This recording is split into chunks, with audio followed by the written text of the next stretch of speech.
Ladies and gents, welcome to UX, and this is why containerized. Yeah, weapons are so terrifying. Okay, this is my channel. Not what you think. It's been a while since I did not what you think video. Yeah, I like this concept because this is like a American thing.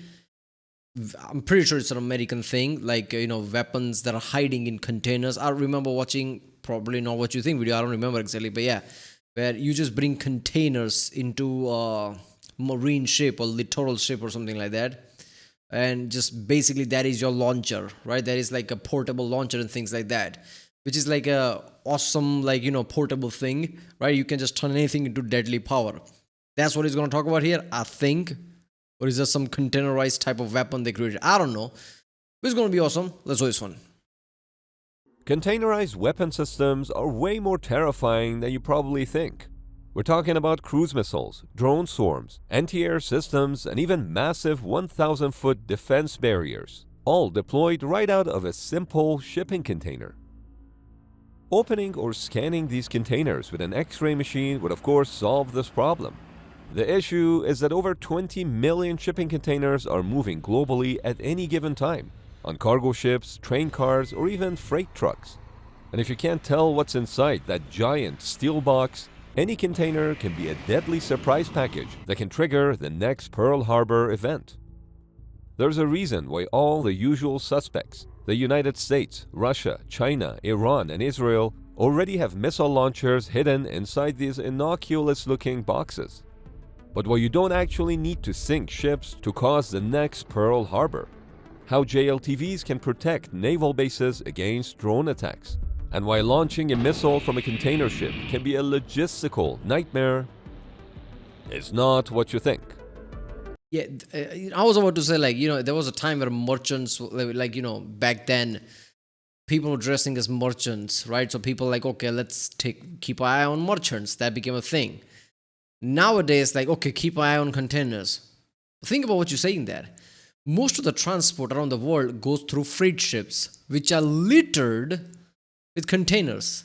How the fuck are you going to keep eye on containers? Like, way too many of them. Like, it will literally halt the economy of the world if you're going to stop everything and check every container every single time. Or, yeah, so if you suspect something, how are you going to suspect that? So you have to suspect all of the containers, which like I said, it's not easy. It's like saying any car could be a problem. Okay, so you're going to check every single car on a fucking motorway? How is that going to work?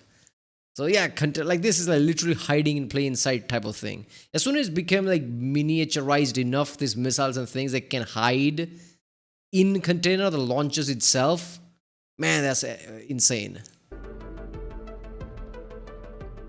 Hiding missiles in containers isn't a new idea. The US Navy was already exploring this way back in the 1980s with the Arapaho program. Fast forward to the early 2000s, and the US military launched the Affordable Weapons program, proving they could successfully fit an entire cruise missile inside one of these unassuming boxes.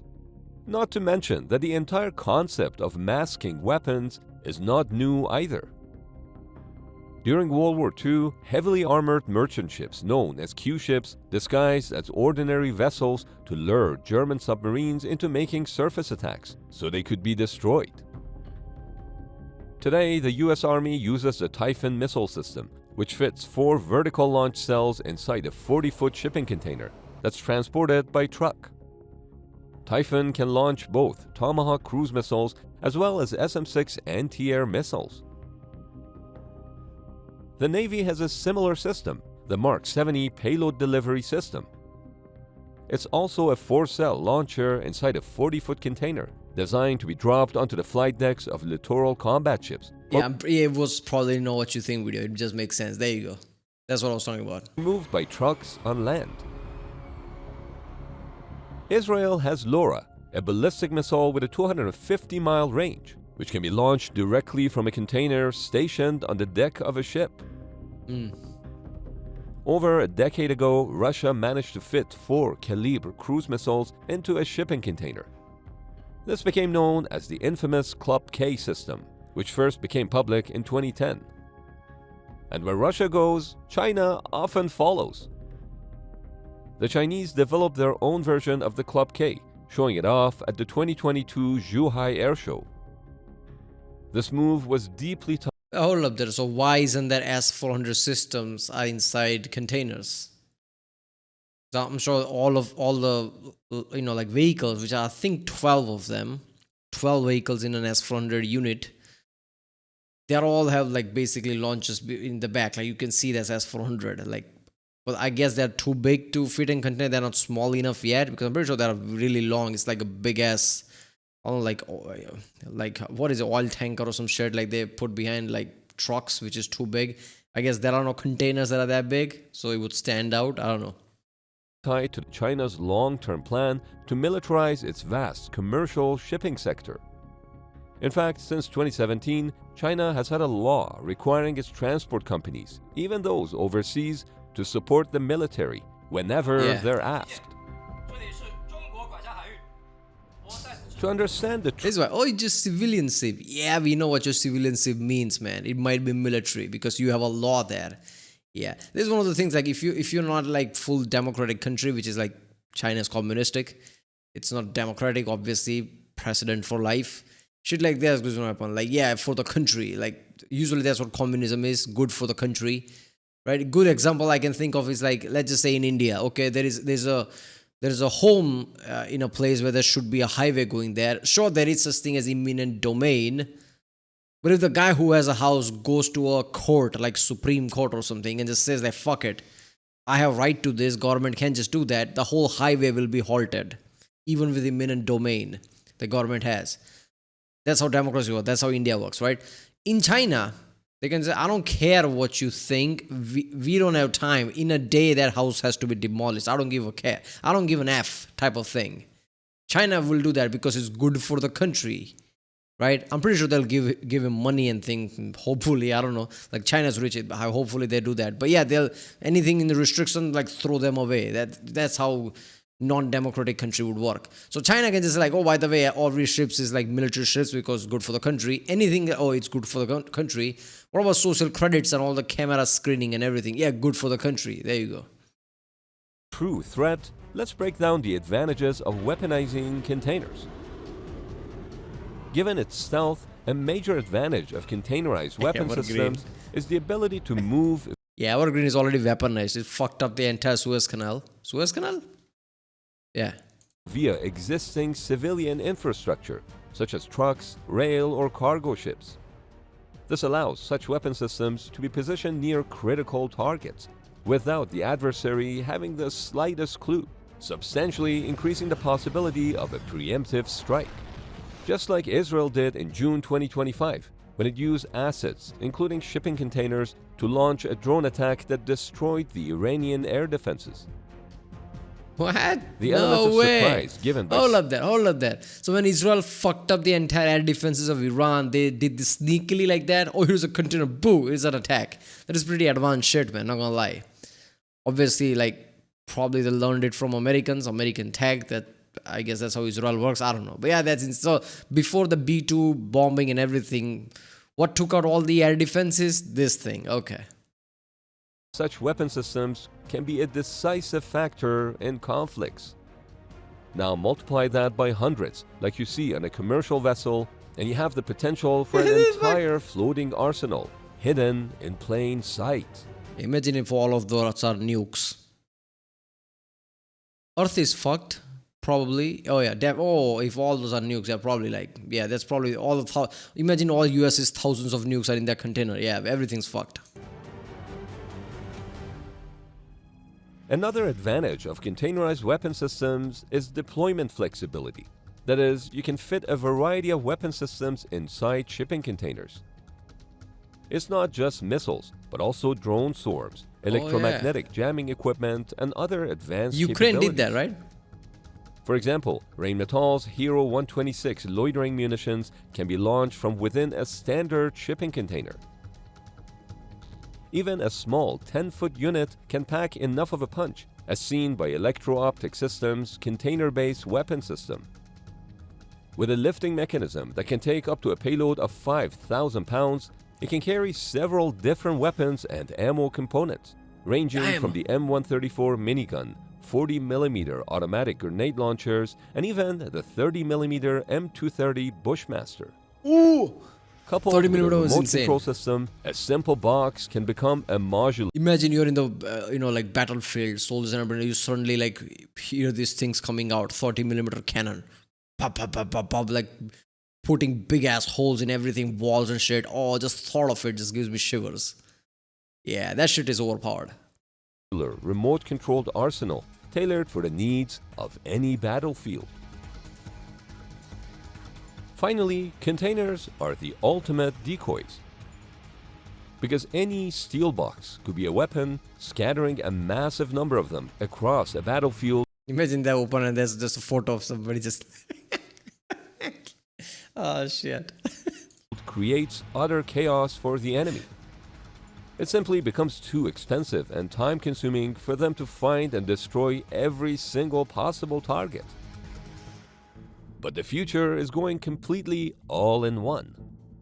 Imagine systems that can launch missiles and drones, pack electronic warfare capabilities, and maybe even run an AI-driven sentry gun. And Fuck it, speaking of robots, AI, why not? these containers are Robots. Wait a minute, there was an element, right? Like I'm pretty sure there's a scene I'm remembering from I, Robot, like Will Smith movie, like long ago, where he walks around, plays like shipyard or something, and there are robots inside, like container or something. They just come out. Oh shit! It'd be so insane if iRobots turns out to be true. You know, that's so fucked up. It's like one of those movies that wasn't like some cultural hit, but it was famous enough. Like people like from my generation know it. But like years from now, 50 years from now, people are like, oh yeah, I remember that. iRobot is just like that. What the fuck? Yeah. So anything like jammers, robots like Boston Dynamics, but something better, more better, AI driven, shit like that. Like it's infinite possibilities, right, in the future. And containers is one of those things. And the fucked up thing is you can make it into some kind of a Faraday cage, like container walls. That jams a lot of like things, so you can't even know what's happening inside. You won't be able to jam it for like somebody told me in one of the videos, like, oh, by the way, a simple Faraday cage on a drone is enough to stop those like anti-drone weapons, like microwave weapons the US is developing. No, really. Power in the end of the like how much energy you outputting is matters. Like Faraday cage isn't like perfect, right? High powered microwaves will pass through and basically damage the system, damage the drones. Faraday cage is not enough. Yes, shit like that. Are designed to go fully autonomous. They're expected to run themselves, making decisions and operating with almost zero human input once deployed. AI fighting AI, okay. Another example happened in June 2025 when Ukrainians pulled off Operation Spiderweb. There you go. They smuggled 117 drones into Russia, hiding them. This is like old tech type of thing, just they slotted in like basic Amazon drones, FPV drones, whatever. But yeah, imagine that, but high tech thing, like an entire container is made of like high end drones and shit like that. Right inside the double roofs of modular homes carried on 5 freight trucks. While the wooden sheds were not shipping containers, the concept was identical. Perfect concealment. These 5 innocent-looking trucks were actually heading to 5 different air bases, the homes of Russia's strategic bombers. Yeah, this just gives me anxiety just seeing this shit. Here to all the way here, you're gonna drive. How long? And isn't that like logistical nightmare? If these trucks make all the way here and doesn't do the attack, if it just sits there, somebody might inspect it and find it out. If it gets there and attack place the way it's supposed to attack, and this truck is just here, not even made there, wouldn't they just like make all the like how did they conduct this operation like that? Because this is much far away than whatever this is from here. So they just okay, multiple days difference probably, because Russia is big. This is the longest distance. It's like probably the distance of Kazakhstan, this much, right? And then it's more okay. It's all the way to like it's like touching the like Japan Sea or something, right? Like all the way to Korea. Near Korea from here, like that's insane distance. On the operation day, as the drivers pulled up next to the installations, those roofs remotely popped open and drones started taking off one by one. The drones had to rely on artificial intelligence to guide themselves toward the Russian aircraft, because the time delay and communication loss over long distances would have made remote piloting unfeasible. According to Ukrainians, drones successfully hit 41 military aircraft that included What AI though? You can't just say AI like, okay, how did they get a drone that is AI driven that can drive itself using AI? With what AI? Which technology? Whose AI? Open AI? Someone like Google's AI? Which AI? Like there are many shit that is happening in the background that most people don't know about. You can just throw like, okay, they just used AI. How? Did they develop an entire AI technology for the drones just to do this operation? No. Which AI did they use? So it must be some kind of a military AI tech from USA. Like US is probably like weaponizing AI as we speak. Already did it probably, and they just use that for this one. Like, yeah, fine, we'll give you that nobody knows about. Like, I'm sure they're not going to give you details about that. This is what I said in one of the videos in the past. Like, okay, there's many things that are happening in the background you will know about, but you just hear news like that. Oh, by the way, it was AI driven. How? You can just put Chat GPT there and it's just going to work. nearly a dozen Tu-95 strategic bombers. The operation was deemed a massive success by Ukrainians. Military analysts quickly labeled this Russia's Pearl Harbor. Yeah. But the real question is, could an attack like this happen in the United States? Yeah, probably. Like, there's nothing to stop it. Like, if somebody, like, some truck passes through and FPV drones comes out, like, you don't have, nobody has that kind of defense. They just suddenly, like, scramble and shoot down this type of drones, like they're making right now with microwave weapons and things. But even then, like, you'll have to put those microwave weapons on alert 24/7 around the bases and things. That's just the new reality now. You have to do that. Since the Al-Qaeda suicide bombing attack on USS Cole in 2000, the US naval base's security measures have been focused on surface attacks. Currently, all naval bases not only have 24/7 harbor patrol boats, but also port security barriers, which can protect against boats and naval drones. What? However, these measures will not help against attacks from aerial drones. In fact, to see how vulnerable American naval installations could be, look no further than the January 2024 incident when the FBI arrested a Chinese national, Feng Yunxi, after he flew a drone right over the Newport News shipyard and other classified naval installations. Okay, nothing happened of that. Nobody got pissed off at China. Why are you doing this? It's Chinese national. Nobody went to Xi Jinping like, why the fuck you spying on us type of shit. It's just one of the things that happen. While snapping pictures. You might think, great job FBI, you caught a spy. But how they caught him is the truly worrisome part. He was holding a baby. The only reason Xi was arrested was because he flew his drone directly into a tree near the facility. It was only after the authorities retrieved the damaged drone and checked the memory card that they found photos of shipyards building nuclear submarines and aircraft carriers. But how could a small drone possibly take out a warship like an Arleigh destroyer? It can't. While underway, I don't think it can do that. It can destroy planes, but I'm pretty sure Americans put important planes inside hangars. Hangars themselves are made out of like proper steel and shit, which drones can take out. Yeah, but there's no defense to this, like I said, right now. I'm pretty sure. So with calculated attacks, sure, somebody could, but it's just there like, okay, you're going to do damage, then what? Now America knows about it. America's pissed off now, and will just realize who the fuck that is and go after them. Did that help anyone? So it's not the same thing as Ukraine-Russia thing, is it? Like, okay, you attack multiple bases of US Navy. All right, you damage 10%, 20% of equipment. Okay, 80% is still there, and they're going to fuck you up now. Like, it's like, come on.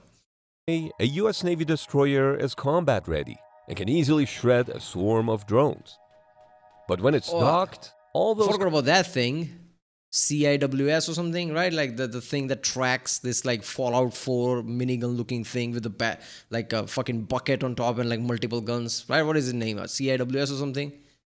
Yeah, so it just tracks everything. As soon as it picks up drone, I'm pretty sure it will shoot it down. Combat systems are basically inactive, leaving the whole fleet exposed. Which makes you wonder, how hard would it be to completely disable the US Navy's Atlantic Fleet? Picture this. A commercial container ship heads to Norfolk International Terminal, located just south of Norfolk Naval Base, where the Atlantic Fleet is stationed. Suddenly, a few hundred drones launch from those deckside containers from less than 5,000 feet away and swarm the moored warships. These drones, of course, cannot sink the warships, but they don't need to. Though. They just have to hit the 4 Spy 1 radars on those Arleigh Burke destroyers and Ticonderoga cruisers. Give them the diagram, why not? Know what you think? Why not just do that? Or if you just do this, that's enough to do the damage. And people, oh yeah, is that what it is? Okay. By knocking out the radars, the ship's anti-air capabilities are instantly disabled, meaning they can no longer launch their interceptors. The result is that the entire US battle group, including the massive carrier... Imagine US Navy watching this video, like, alright, we know we need to reinforce those things. Why are those things just like open like that somebody can attack? Let's think about a way to reinforce it. How did we miss this? Carrier strike groups is crippled and cannot deploy for a very long time. That's because the current production rate for new Spy 6 radars is only 8 to 10 units per year, and each destroyer needs 4 to regain 360-degree defense coverage. Okay, that shit is insane. We're talking years to fix that fleet. And this is not just some idea that I made up. There are articles published by Navy personnel that warn about these exact vulnerabilities. Okay, but this is one of those things where like US has problem with making Navy things while China is just like speed throughing their shit. Logistics is one of the things that US flags at, but this is one of those things like, okay, you need to increase the production of this. Increase the, make of it, right? Like increase factories and things, because this is kind of a slow process. And then being this vulnerable, like, yeah, if one calculated attack, you're basically disabled. Like, you don't want that shit. Like, you need spare things. You need faster production. Now, just like Ukrainians targeted 4 Russian bases simultaneously, imagine an adversary targeting multiple naval bases where Arleigh Burke destroyers and Ticonderoga cruisers are stationed. For example, Naval Station Mayport, Norfolk, and San Diego. It could literally be a second, third, and fourth Pearl Harbor. Yeah, okay, who's gonna do it? Because next thing is Trump's sending B-2 bombers to that place. Whoever did it, and multiple explosions would be heard around the world, because that's the thing. America doesn't have a strong Navy, America has strong Air Force, America has strong Army. Yeah, you fuck with one, like you still have 2 left, right? It's not really going to disable USA, it's just going to piss them off. An actual swarm of drones launched from containers against the US Navy fleet would have catastrophic strategic consequences. Yeah. First, it would instantly slash the US Navy's deployable fighting force. Second, American naval bases would no longer be secure hubs of operations, forcing the entire remaining fleet to stay constantly on the move. You know what I think of, and like somebody needs to check this shit out. I know America's paranoid enough to do this, that all these bases, I'm pretty sure no container ship would be able to come close to them. Because if it does, somebody would pick that up, like, what is that? It's a container ship. Send somebody there. Why are you here? Okay, we have to like come here. Okay, fine. Let's check all of your fucking containers. I don't care how long it takes. US is paranoid enough to do that. So would a container ship get close enough to this basis? So America can surveillance things. Some things not just going to willy-nilly come close to this basis and things. I'm sure of that. But here's the massive turning point. Once an attack like this happens, it gives the United States the authority to immediately target any civilian cargo ship that looks suspicious, without worrying about international pushback. Every single cargo ship... There you go. There goes your shipment of Labubus. They're all destroyed with one rocket strike. Oh no, there goes my Christmas. I wanted my Labubu and my Christmas. No, you're not getting that. It's for national security. Ship will become a valid military target, drastically increasing the chance of hitting innocent civilian vessels by accident, causing a global security overdrive, intense paranoia for militaries, governments, and shipping companies worldwide. One thing, however, is certain. This is the new age of asymmetric warfare. Containerized weapon systems effectively level the playing field, making it possible for smaller nations and even non-state actors to suddenly challenge the most technologically advanced militaries in the world. Short term. Thankfully, launching weapons from a container ship is more complicated than you think. Short term, okay, you do this shit, okay, you damage America, they say, okay, national security, national emergency, you ramp up the production of everything, shut down all other factories. Who did it? Iran? Fuck it, go all in with Iran. In a week after, would Iran even be there? So it's just like a okay, surprise slap type of thing. It's like somebody can get close to you and slap you, but they weigh like 150 pounds and you weigh like 400 pounds. That slap's not gonna do much, is it? Like you came close enough to slap, but now the response comes. What you gonna do? It's estimated that 25 million cargo containers enter the United States annually, but only 3% of them arriving by ship are physically inspected. Inspecting every single container would not only paralyze trade, but also undermine global confidence in the shipping system that underpins 90% of the world's commerce. It's impossible This to is do exactly what happened in the aftermath of Operation Spiderweb, with Russia beefing up truck inspections in the regions infiltrated during the Ukrainian operation. Since it's completely unrealistic to scan or physically check every single container, the only real option is developing next-level drone swarm counter-defenses. So what would you do to protect our naval installations and assets from unmanned threats? And how would you work across the federal agencies to make sure that we don't have a modern-day Pearl Harbor with drone swarm or any other types of modern attacks? But it's something we've been watching for several years, understanding we're not well equipped at all of our bases to handle that threat. Since modern drones rely on sophisticated AI algorithms to guide themselves. You're making those weapons, Helios. Was it Helios? Yeah, it was Helios, right? Multiple weapons like that, like microwave weapons, anti-drone weapons. Okay, that feels like out there type of thing because it works, sure, but like how well it works. And even if it works well, like can you make many of them? It becomes a default defense thing. Not now. But 10 years from now, 2035, 2040, yeah, it's probably going to be at every base you can think of. Just active, just staying there, right? To targets, simply spoofing GPS may no longer be sufficient. So what do? Enter the Marine Air Defense Integrated System, or MADIS. MADIS is deployed across 2 JLTVs. One JLTV handles the radar and command systems, while the other is pure firepower. It's loaded with a 30mm cannon, Stinger missiles, and electromagnetic countermeasures.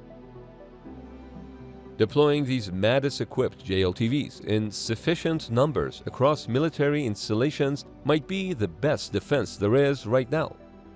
But how would Navy bases defend against missile attacks?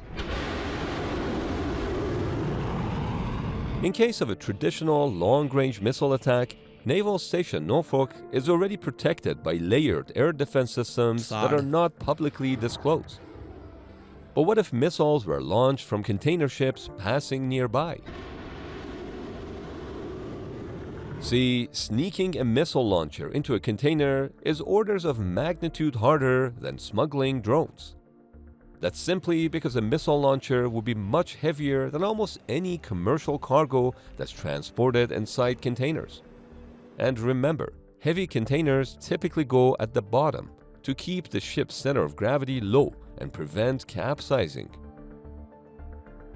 But to fire a missile, the container has to be stacked on the very top so that the roof can pop open to launch it.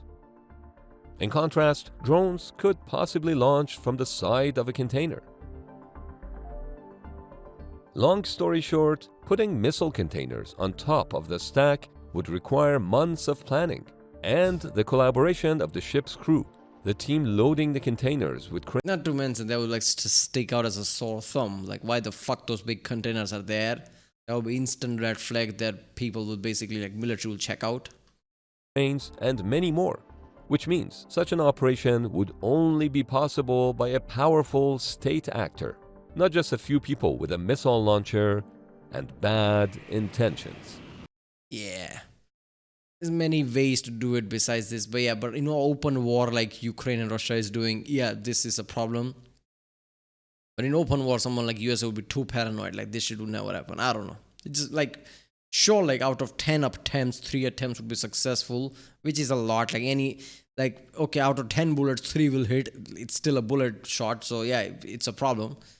But it won't disable, like it won't be decisive or something, or disable US Navy, will it? No.